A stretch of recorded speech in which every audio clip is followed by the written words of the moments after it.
Have you ever witnessed an injustice so blatant it left you speechless? Airport cop disrespects black woman at check-in, unaware she's a high-ranking FBI agent. In the bustling heart of Hartsfield-Jackson Atlanta International Airport, a seemingly ordinary travel day sets the stage for an unforgettable showdown. Samantha Brown, a poised, intelligent black woman, stands at the check-in counter, ready for a routine flight. Little does she know, her every move is being watched by an overzealous airport cop with a colossal chip on his shoulder. Beneath the fluorescent lights, suspicions turn to confrontation. Racial undertones seep in his pointed questions and glaring stares.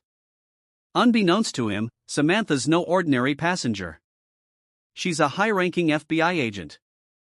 What begins as a case of pure prejudice soon escalates into a cataclysmic turning point, triggering staggering consequences. Wait, could this confrontation change everything?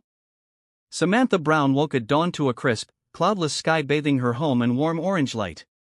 She padded into her kitchen, still in slippers, and switched on the coffee maker. The quiet hum of the machine soothed her nerves because a part of her always danced on edge before traveling. As an FBI assistant director, she was no stranger to cross-country flights, frequent last-minute missions, and the indefinite swirl of tension that came with high-stakes investigations. Yet, she cultivated a morning ritual of calm. The coffee aroma, the 10-minute journal session, the softly playing jazz music from her phone. Today's flight was for an official FBI conference in Washington, D.C., focusing on emerging threats to national security. Samantha's job demanded meticulous organization. She double-checked her itinerary for the 100th time. Flight number, seat assignment, gate location, and schedule for the next 48 hours. Important meetings with departmental heads awaited her in D.C. Although she hated traveling under tension, the mission itself exhilarated her. Coordinating law enforcement agencies to tackle new challenges wasn't just her duty. It was her calling. She gently closed her suitcase, mindful not to wake her elderly mother, who lived upstairs. Samantha had taken in her mother after her father's passing 6 years ago. As a child, Samantha remembered her parents' unwavering determination to raise her with dignity, self-confidence, and humility. She felt their life lessons forging her path each day, providing an inner resolve in a world that often sought to undermine her. The garage door groaned as she backed out in her sleek black sedan. Even in that moment, with her morning coffee still radiating warmth through her travel mug, her mind drifted to darker corners. She was aware more than most that the world could turn on a dime. One moment life was peaceful, coffee in hand, a short drive ahead. The next, everything could unravel from a single hateful act or chilling slip of information. Yet, she took comfort in her readiness. She was trained. She was prepared. As she maneuvered through Atlanta's early traffic, she found an almost cheerful mood. The day was bright, the skyline twinkling ahead, and her radio played a lively tune that made her bob her head in rhythm. A part of her, a younger self perhaps, wanted to relish life's simple pleasures. Warm sunshine, good music, a hopeful day. She didn't know that soon inside Hartsfield-Jackson, she would encounter a bitter truth. She would see racism's ugly face re-emerge in a place that prided itself on Southern hospitality. She would be reminded that no matter her rank or accomplishments, prejudice could strike anywhere, anytime. And crucially, she never dreamed that this small trip would become a major turning point in not just her life, but for one egotistical airport cop whose career would hang in the balance. But for now, she sipped her coffee, humming along to her favorite station, completely unaware of the storm brewing within those terminal walls. Officer Chad Johnson had carved out a reputation at Hartsfield-Jackson Atlanta International Airport. Some said he was just an overzealous security official who took his job seriously. Others found him short-tempered, barking orders at travelers, enthralled by the power that came with the shiny badge on his chest. In truth, Chad's unwavering sense of superiority had hardened into a kind of casual cruelty. He started his day in the staff locker room with a heavy sigh, pulling on his belt loaded with handcuffs and other standard-issue gear. The job rarely provided real excitement, mostly lost baggage squabbles and the occasional scuffle. But Chad's face lit up any time he spotted an opportunity to flex authority. Perhaps deep down he was reeling from the frustration of never fulfilling his dream of making detective at the local police department. Maybe he despised how people breeze through this terminal with bigger achievements than his. Maybe, just maybe, he resented how the modern world demanded more empathy than he was willing to give. Chad's colleagues whispered about the departmental reprimands that stained his record. A complaint from an elderly couple who said he had yelled at them, an incident with a teenager who insisted Chad had used verbally abusive language. Formal apologies had been issued, but Chad managed to escape serious discipline. Hartsfield-Jackson was short-staffed, especially for armed airport security, and Chad had used that fact as leverage. Time and again, the airport's management decided to keep him on, lacking the resources or nerve to let him go. It didn't help that Chad often manipulated regulations to push blame onto travelers he deemed non-compliant. Although he hid behind a veneer of upholding airport regulations, those who paid attention saw the prejudice lurking beneath.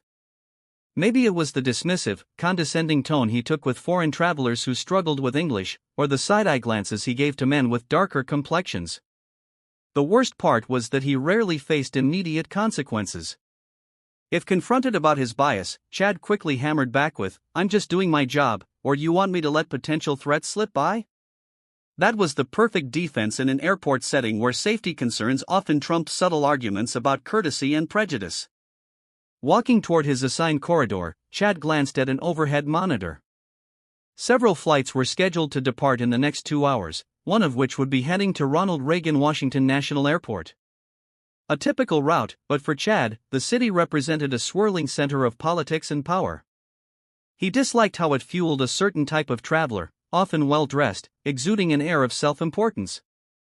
He scoffed at the idea of federal officials waltzing in and out, looking down at him. As he took his post at the security checkpoint, his eyes already roved with suspicion. He thrived on confrontation. He believed that if he pressed travelers hard enough, any hidden wrongdoing might unravel. He also believed the small flashes of fear in people's eyes was a sign of victory, proof that he had cornered them. Little did he know that on this particular morning he'd collide with a traveler whose quiet strength outmatched every ounce of hostility he had to offer. The story that would unfold would become legendary in the corridors of Hartsfield-Jackson, echoing a cautionary tale of how prejudice can lead to one's undoing. Samantha navigated the bustling lines at the check-in kiosk, then proceeded to the security area, her rolling suitcase gliding quietly behind her. The checkpoint was crowded, a typical midweek rush as business travelers hurried to catch early flights. A cacophony of overhead announcements, rolling luggage, and shifting lines surrounded her. Samantha greeted the airport staff with a smile when asked for her ID. She prided herself on being courteous to service workers, whether baristas, custodians, or security staff. Her upbringing taught her that kindness cost nothing. She approached the security conveyor belt and began placing her items in the plastic bins: laptop, shoes, belt, phone. She carefully laid her purse in one bin, making sure not to misplace any identification. Just as she was about to push the bin forward, she felt someone's eyes on her.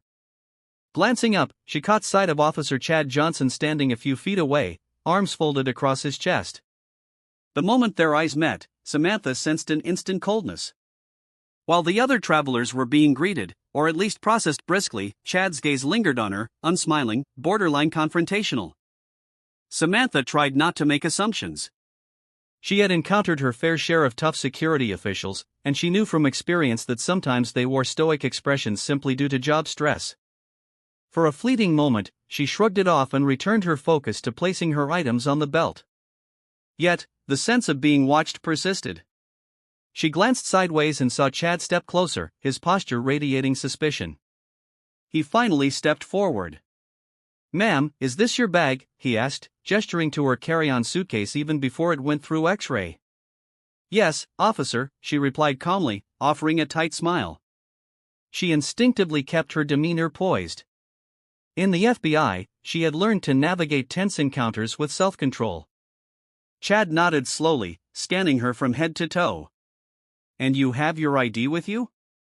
"Of course," she said, surprised at the question. She had already shown ID at the check-in desk. She pulled her state driver's license from her purse and handed it over. Chad eyed the card, flipping it a few times. "Where are you headed?" "Washington, D.C. for work." "Work?" he echoed as if the concept itself was suspect. "What kind of work?" Samantha hesitated, not wanting to broadcast her FBI FBI role in a busy public space. I'm a federal employee, she stated politely, which was technically true and typically enough to satisfy cursory queries. Chad let out a small huff, returned the license, and said, "Step aside after you get through the metal detector, ma'am. I'll need to ask you some additional questions." A ripple of annoyance flickered through Samantha. She'd done nothing to warrant extra interrogation, but she nodded in compliance. She recognized a confrontation wouldn't help matters. Still, the warning signs flashed in her mind. This was no routine courtesy check. The officer had locked onto her like a predator circling prey. She could only hope it was a misunderstanding, but deep down she knew better. Trouble had found her before she even reached her gate. Even as Samantha passed through the metal detector without any alarms, she couldn't shake a certain unease settling in her stomach. Memories, old and new, bubbled to the surface. She was a black woman in America, a successful professional, an FBI agent with a sterling record, but still a black woman who had faced prejudice. In her early 20s, she had been pulled over for fitting a description. At a department store, she once caught a security guard following her and her mother. Racism had never been an abstract concept. It was a recurring intrusion. She also recalled one of her earliest days at Quantico, where an older agent scowled at her success as though she hadn't earned her place. Over time, Samantha had grown used to defying stereotypes and pushing through each barrier. But no matter how esteemed her position, she remained braced for potential discrimination, especially in security or law enforcement spaces. Chad beckoned her with 2 fingers once she passed the checkpoint. Sighing inwardly, she stepped to the side, mindful to maintain a professional exterior.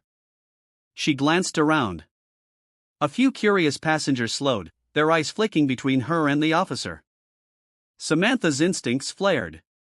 The longer this took, the higher the chance she'd miss her flight. "All right, ma'am," Chad said, arms folded. "I need to ask you some questions about your travel plans." He gestured to a small cordoned area near the checkpoint where a solitary metal desk and chair awaited. Samantha raised an eyebrow. This was unusual.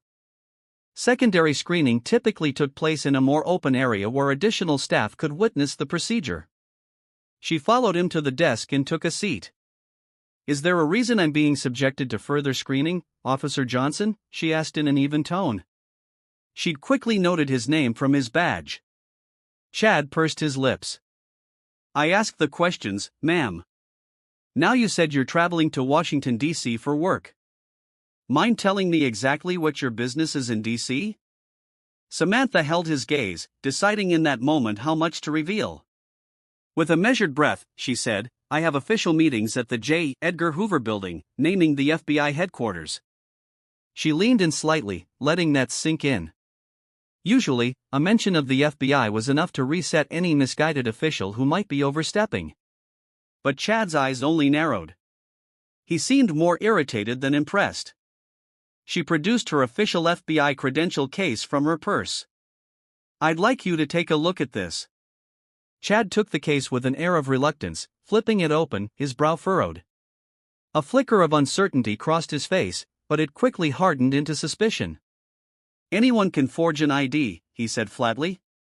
"This doesn't look standard." Samantha inhaled slowly. "That is a standard FBI credential. If you'd like to verify, you can make a call to the bureau. They'll confirm my name and position."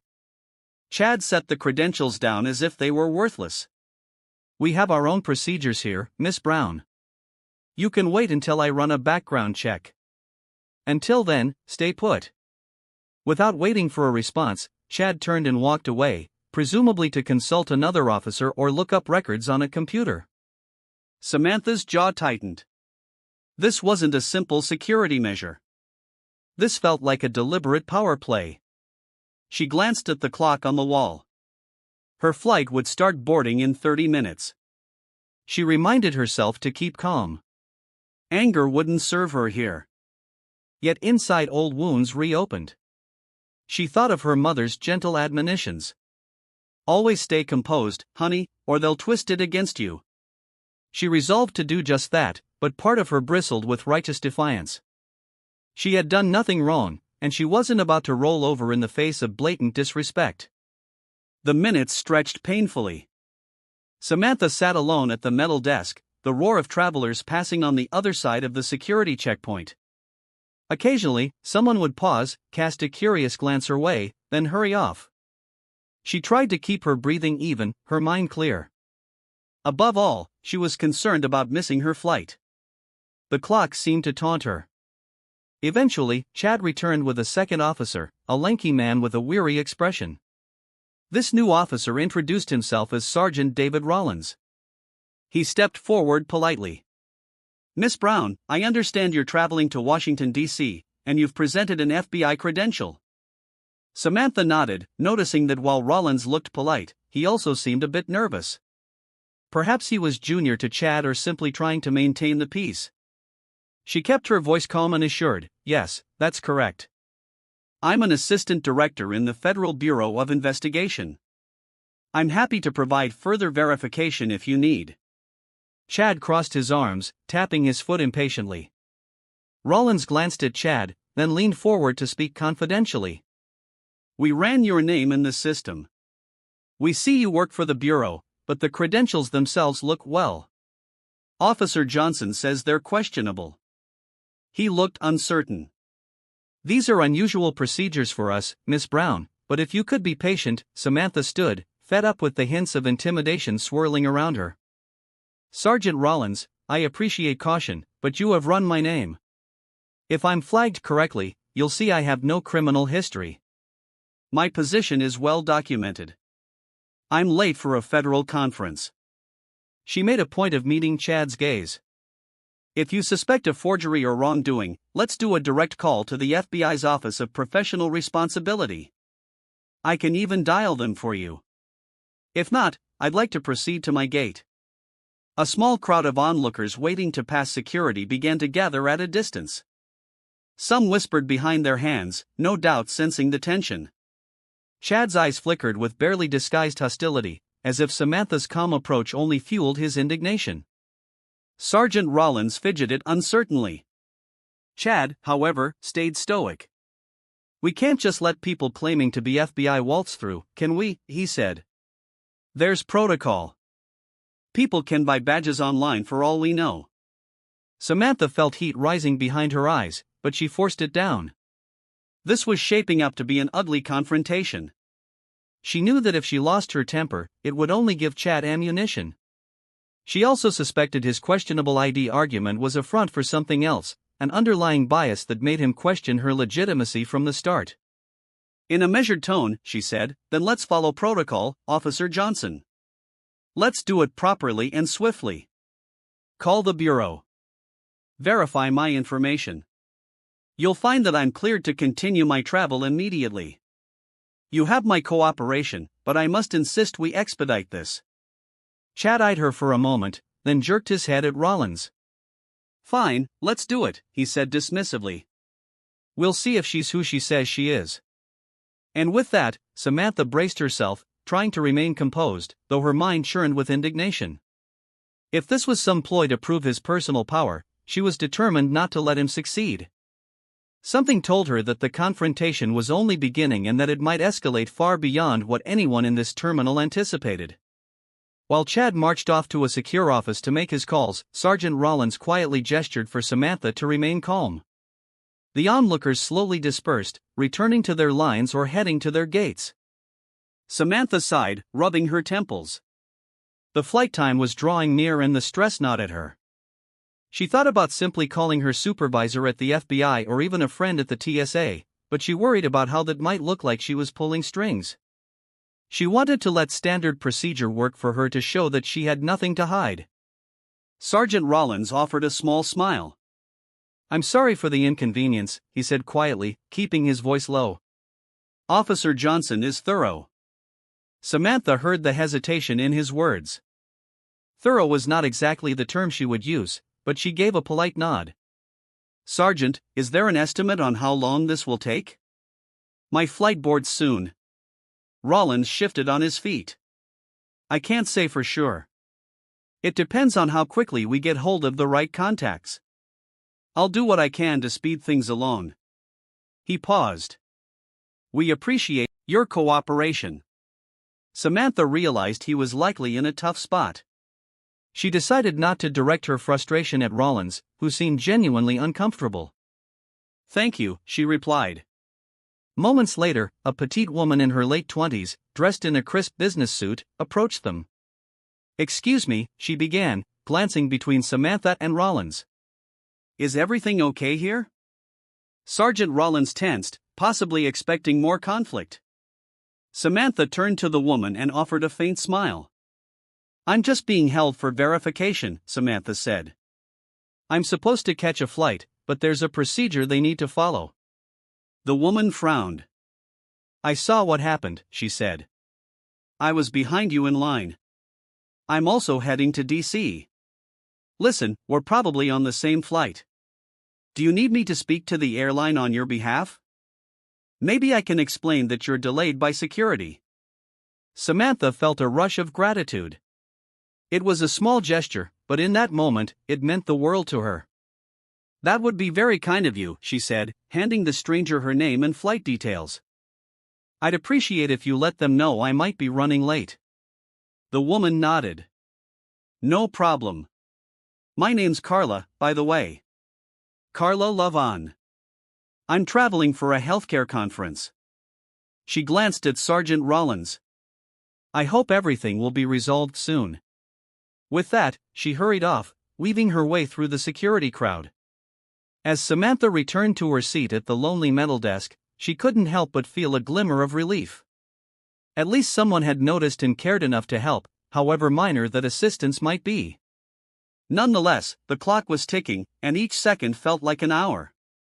She watched Rollins making a call on his walkie-talkie, presumably to check on Chad's progress. The tension in the air was thick enough to cut. Samantha wondered if Chad was truly verifying her credentials or if he was taking his time, deliberately letting her sweat. She suspected it might be a bit of both. Even though she had all the right documents, she could still be humiliated or delayed enough to miss her flight. In that moment, she reminded herself that she wasn't just fighting for her own rights. She was standing up against something that too many people silently endured.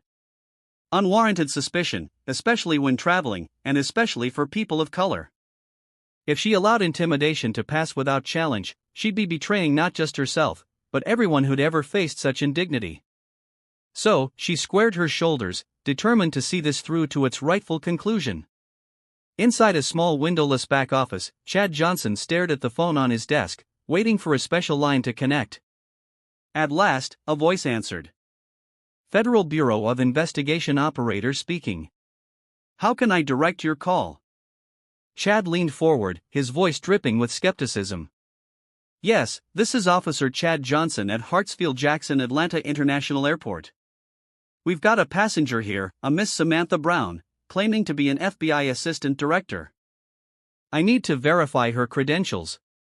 The operator asked for Samantha's identification number and other details. Chad spat them out, tapping his fingers on the desk. The operator put him on hold. In that sterile silence, Chad drummed up every justification for why he should be suspicious.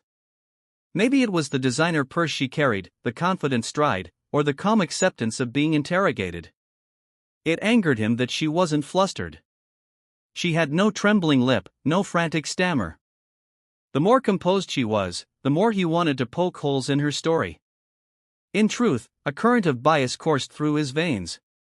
He disliked her sense of self-assured authority, especially as a black woman stepping confidently into a realm he considered his domain. He wanted to prove she wasn't as important as she thought. Finally, the operator came back. We confirmed that Miss Samantha Brown is indeed an active assistant director of the FBI with no security flags.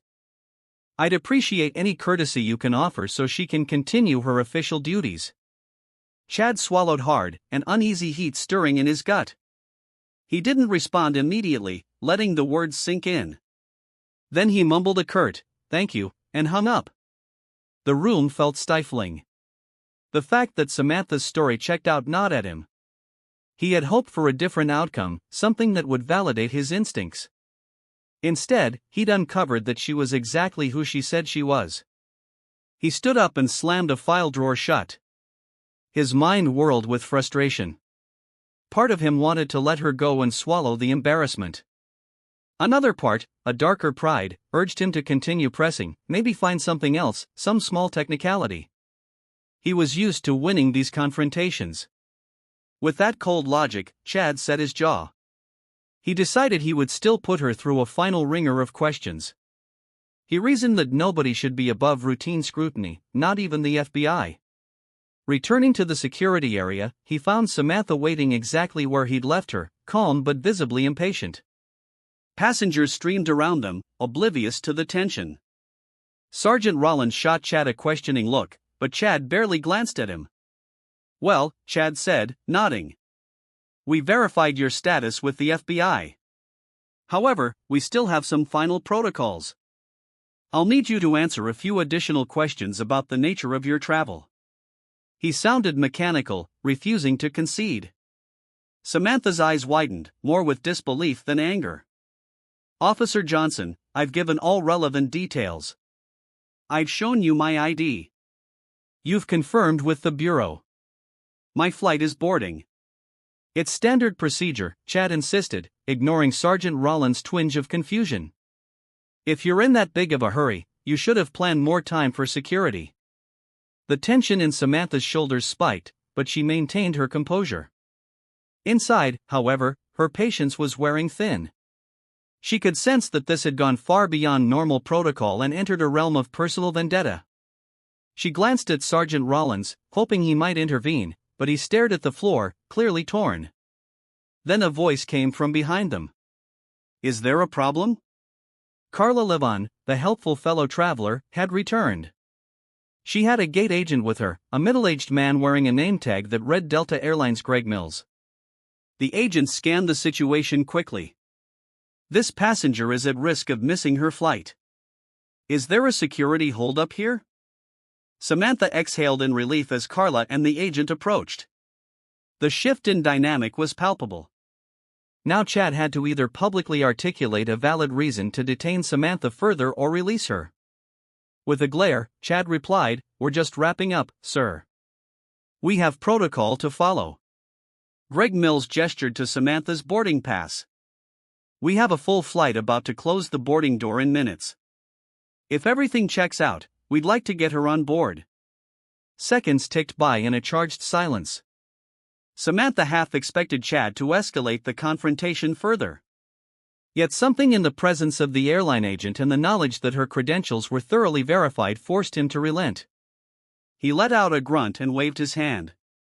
"Fine," he said coldly. "You're clear to go, Miss Brown." His lips compressed into a tight line. He made no apology, no acknowledgement of the needless trouble. Samantha stared at him, weighing whether to say more, but her flight was on the verge of leaving, and time was precious. She retrieved her things with a controlled nod. "I'll remember this, Officer Johnson," she said quietly, her voice laced with a pointed promise. Then she turned on her heel and walked away, her heart pounding.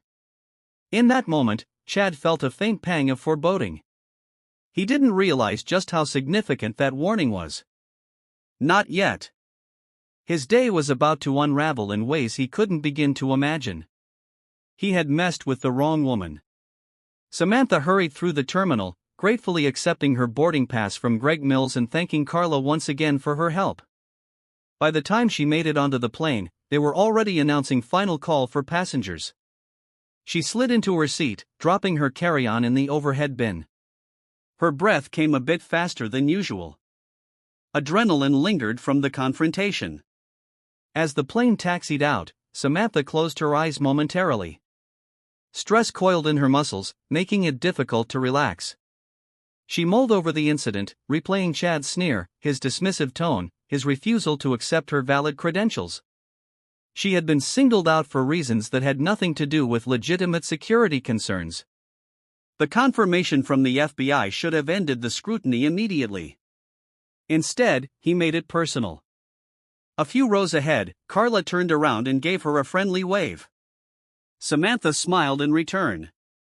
It was a rare comfort to have found an ally in the chaos.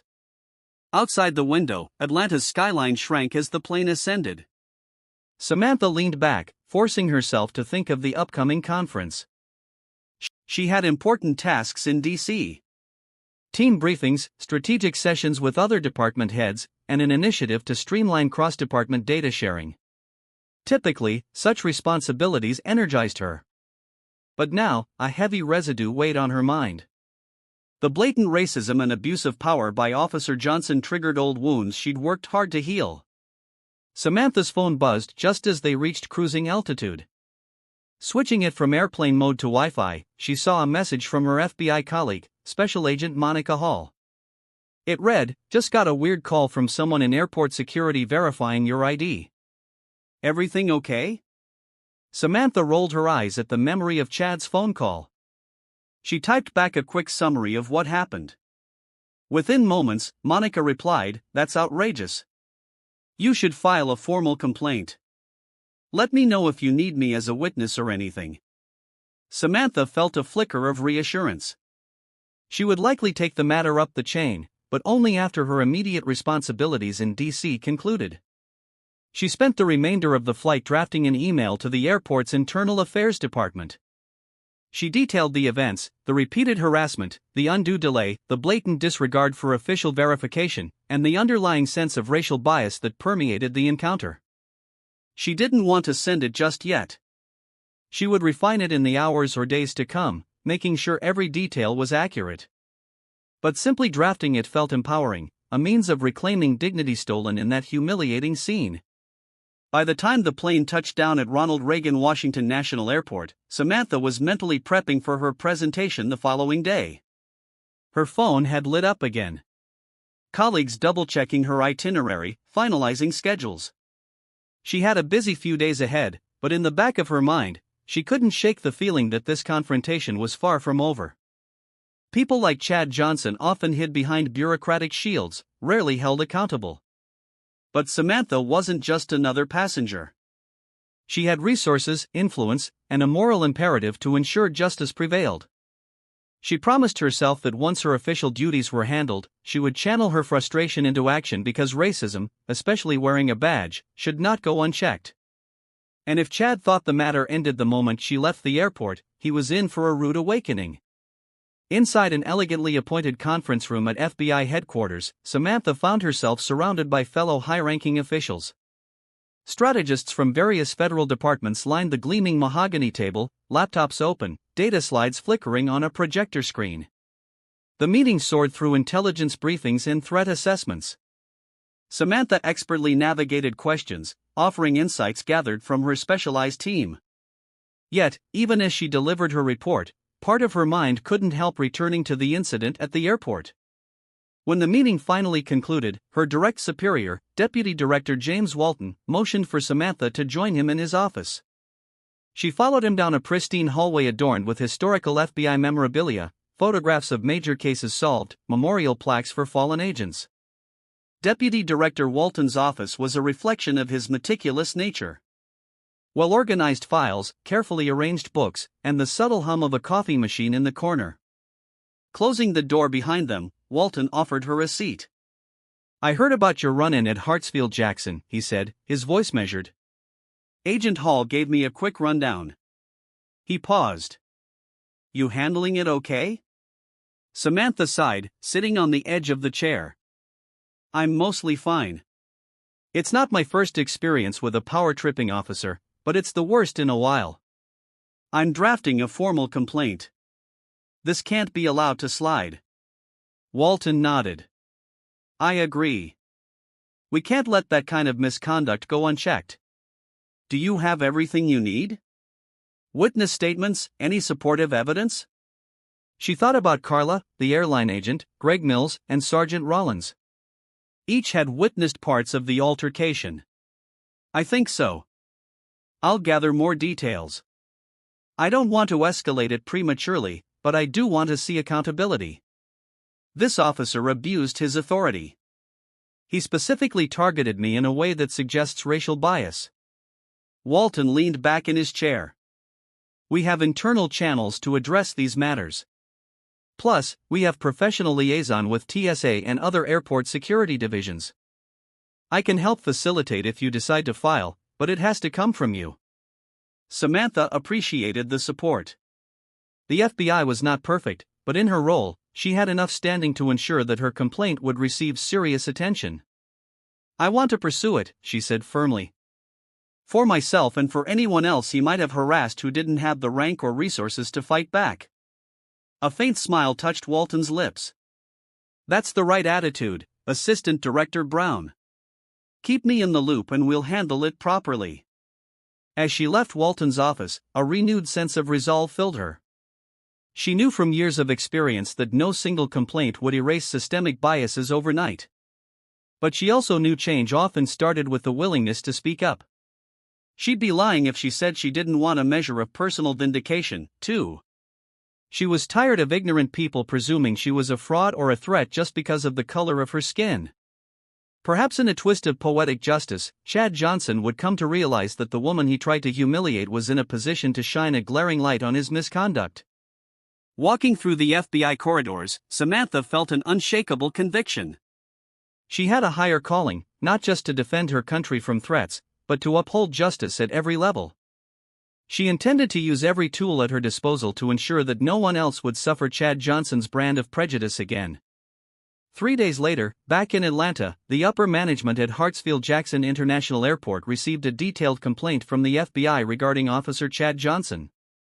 The letter signed by Deputy Director Walton and co-signed by Samantha Brown outlined the incident in stark detail: unprofessional demeanor, unjustified detention, and the suspicion that racial bias had motivated the escalation of the confrontation. Laura Stevenson, the head of the airport's Internal Affairs Division, sat at her desk with the complaint in hand. She read every line meticulously. She'd seen Chad's name before in the context of citizen complaints. Disgruntled travelers had penned accusations of verbal abuse or excessive scrutiny. Most were dismissed due to insufficient evidence or they got lost in the bureaucratic shuffle. But this was different. The complaint originated from a high-ranking FBI official. That alone gave it significant weight. Stevenson rubbed her temples, recalling how difficult Chad could be. He was skilled at skirting the line just enough to avoid outright infractions. Yet, she had an uneasy feeling that if they dug deeper, they'd find a pattern of misconduct. And now, with the FBI shining a spotlight, ignoring or dismissing it could lead to scandal. The airport's reputation was at stake. She called a meeting with her deputy, Joseph Kim. "We have to open an investigation," she told him. "A real one, not just a cursory review. Johnson is named specifically and the allegations are serious." Joseph nodded, scanning the complaint. The FBI usually doesn't file this level of complaint for a minor infraction. This suggests a pretty big push from them. Stevenson sighed. "Yes. And we can't afford to sweep it under the rug. Talk to Chad's supervisors. Let's see if we can get an official statement from him. Any security footage, witness reports." Joseph jotted notes, then left to coordinate the steps. Within hours, a formal notice of investigation was delivered to Officer Chad Johnson's mailbox. He read it in the break room, his face growing stony with disbelief. The language was direct. He stood accused of racial discrimination, official misconduct, and harassment of a verified FBI assistant director. Chad's jaw clenched, anger churned in his gut. He couldn't believe that woman had so much pull. He stormed out, heading to his supervisor's office, half expecting them to laugh off the complaint, but his supervisor didn't laugh. They explained that an external review would be launched and that Chad was expected to cooperate. "Stay calm," the supervisor warned. "We don't need a scene." Chad, however, found it impossible to remain calm. He muttered curses under his breath and slammed the office door on his way out. Anger and panic warred within him. He had encountered complaints before, but never from someone with the authority to demand a deep investigation. He seethed at the thought that Samantha Brown, a woman he still considered beneath him, had the power to threaten his job. Yet, he also felt a tinge of fear. What if they uncovered more from his past? What if he was forced to face real consequences this time? The investigation was underway and for the first time in his career, Chad realized he was in real jeopardy. Over the next few weeks, a thorough investigation consumed Hartsfield-Jackson's Internal Affairs Department. Staffers combed through security logs, pulling camera footage from the day of Samantha Brown's confrontation with Chad. They interviewed Sergeant Rollins, Carla Levon, and the airline agent, Greg Mills. Each witness recounted Samantha's composure and Chad's aggressive demeanor, describing how he ignored standard procedures even after verifying her status as an FBI official. As these pieces fell into place, a disturbing pattern emerged. Records revealed that Chad had disproportionately flagged minority travelers for secondary inspections. There were written complaints from individuals describing interactions eerily similar to Samantha's. Even one of Chad's colleagues quietly admitted that Chad had a bit of a problem with travelers of color. Although fear of retaliation had prevented him from filing a formal statement, Laura Stevenson compiled all this data into a comprehensive report for the final review committee. The more she uncovered, the more her stomach knotted. It wasn't simply one impulsive act of prejudice. It was a persistent abuse of power that had endured for years. That Chad remained employed this long was a testament to the airport's understaffing and managerial reluctance to rock the boat.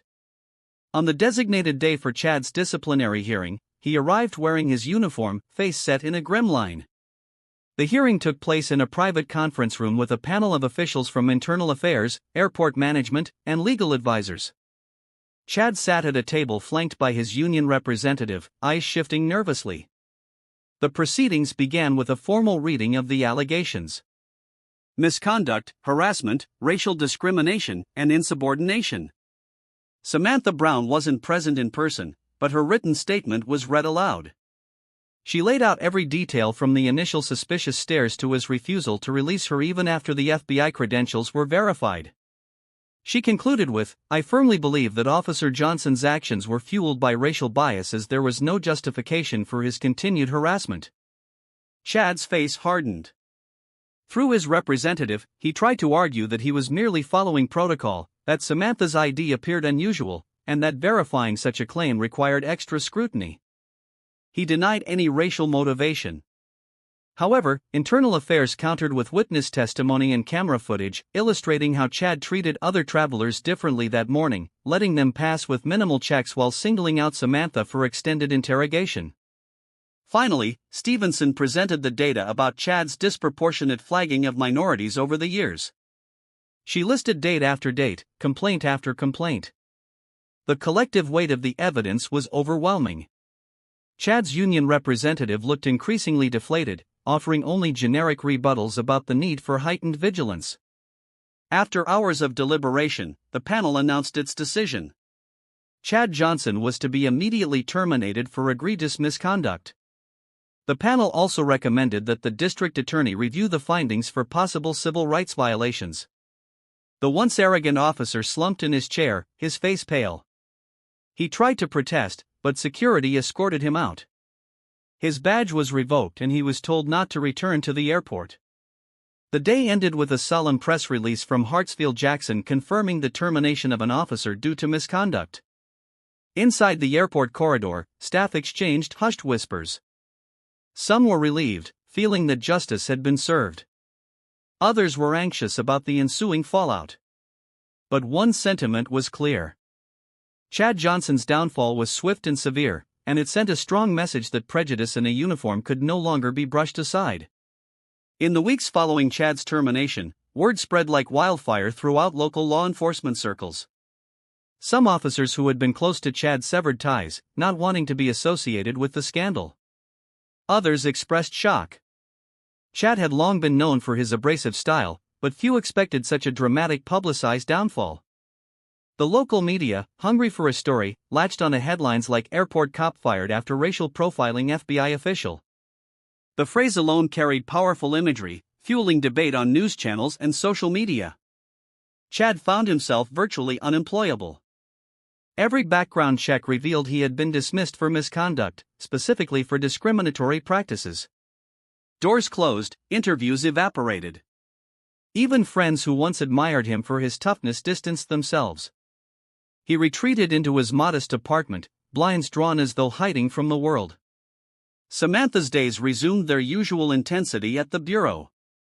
She spearheaded new collaborative efforts between different intelligence branches, tackling everything from cyber threats to organized crime. Yet, every so often, she received an email or phone call from someone who had heard the story. People she'd never met thanked her, often in emotional terms. One was a single mother from Chicago who was wrongfully singled out at an airport security line once. Another was a college student from Georgia who described her fear when singled out by an officer who smelled trouble because she wore a hoodie. These stories reminded Samantha that her complaint had tapped into a widespread issue. The silent endurance of discrimination many travelers faced but rarely had the resources to challenge. In the midst of this, a quiet transformation took place at Hartsfield-Jackson. Internal Affairs, spurred by the FBI's scrutiny, instituted new guidelines for how security officers were trained in bias recognition and de-escalation techniques. Officers underwent refresher courses, including role-play scenarios to understand how their tone, stance, and language could intimidate travelers. Supervisors were instructed to keep a closer watch on disproportionate targeting with logs requiring justification for every secondary inspection. Laura Stevenson led the initiative with renewed vigor.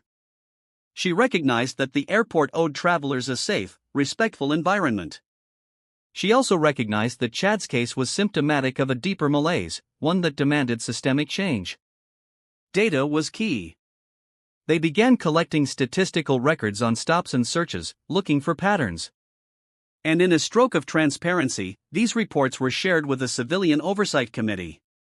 If the ratio of any demographic group stops skewed heavily without legitimate cause, it would trigger an internal review. Sergeant Rollins found himself unexpectedly at the center of this shift.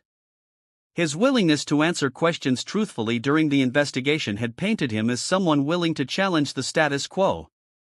Consequently, Stevenson called him into her office. "We're looking for a liaison who can bridge the gap between frontline security officers and management," she told him.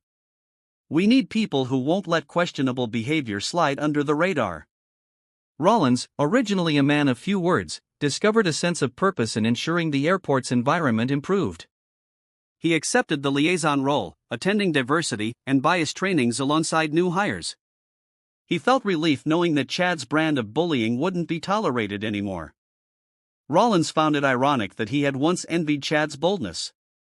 Now he was grateful that some lines had been drawn clearly. Boldness without accountability was merely abuse. Meanwhile, Carla Levon, the helpful passenger, found her act of kindness blossomed into an ongoing friendship with Samantha. It started with a simple email.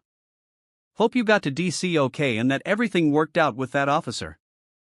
They exchanged stories of their respective conferences, discovering common ground in their passion for justice. Carla in healthcare access, Samantha in law enforcement. A few weeks later, Carla invited Samantha to speak at a small women's leadership forum. Samantha graciously accepted, sharing her experience of rising through the ranks of the FBI and her thoughts on confronting prejudice head-on. The audience, mostly young professionals, listened aptly as she recounted the day at Hartsfield-Jackson. One of the attendees asked, "Don't you worry about blowback when speaking up?" Samantha answered with conviction. "Silence has its own blowback. If we don't speak, we allow injustice to breathe. We need to break the cycle." The story even reached a classroom of aspiring law students at Emory University in Atlanta. Their professor, citing the case as a real-life example, assigned an essay question, analyze the ethical and legal ramifications of Officer Chad Johnson's conduct and discuss how institutional policies can prevent such incidents. Samantha was invited to attend a panel discussion with the students. She welcomed the opportunity, hoping the next generation of legal minds would cultivate a deep respect for equality before the law. The panel session was lively. Students asked, could the FBI have pressed charges? And was Chad's termination too harsh or not harsh enough? Samantha explained that a departmental firing was only one facet. Civil or criminal charges for discrimination required a separate legal standard to prove violation of civil rights. While the district attorney's review was ongoing, the main takeaway, Samantha stressed, was that robust policy and oversight had to be in place to prevent bias from turning into institutional harm. Behind the scenes, Chad wrestled with the consequences of his downfall. A letter arrived from the district attorney's office indicating they were investigating a possible pattern of civil rights abuses. Chad's attorney advised him to consider a plea deal if charges were filed. Shaken and resentful, Chad tried to piece together a defense.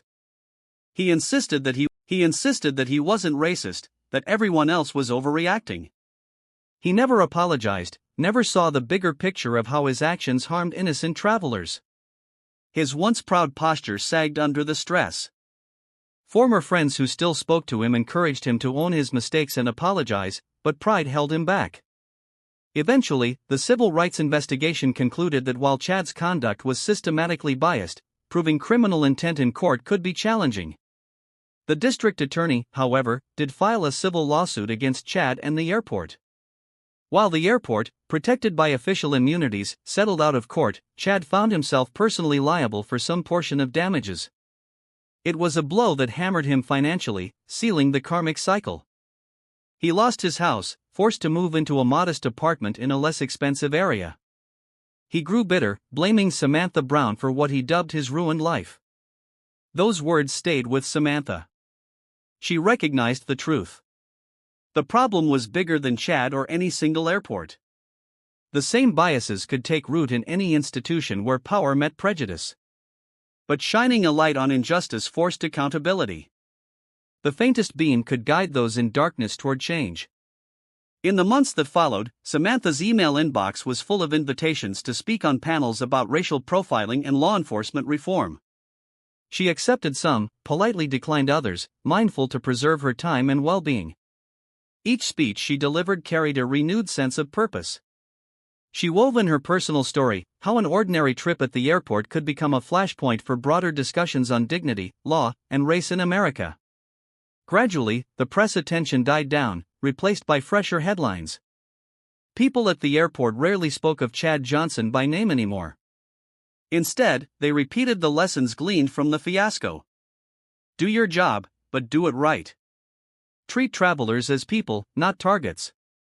The policy changes at Hartsfield-Jackson became a model for other airports facing similar concerns, showcasing how a high-profile complaint could prompt tangible reforms. For Samantha, life moved on in the best way possible. She continued climbing within the bureau, always championing diversity and justice within its ranks. She trained new agents, emphasizing empathy as a crucial investigative tool. She found that the more she shared her experiences, both the triumphs and the tribulations, the stronger the next generation of law enforcement became. And in quiet moments, she cherished the knowledge that her seemingly small decision to stand up for herself at the airport had rippled out to protect many others. In time, people might forget the details of that day at the check-in counter, the heated stares, the refusal to let her pass, the phone call verifying her FBI status. But they would remember the principle that no one, no matter how powerful their badge or uniform, is beyond accountability, and that is how real change begins. We hope Samantha's story reminds us all that integrity and courage can make a world of difference. Even in the face of blatant discrimination, no one is above the law, and no one should be made to feel powerless when an authority figure abuses their position.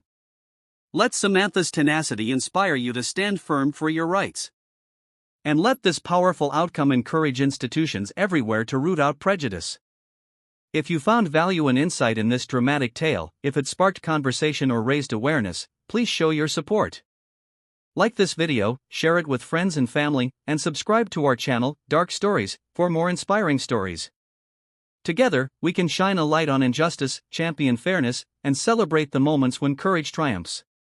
Thank you for watching, and until next time, stay vigilant, stay kind, and always stand up for what's right.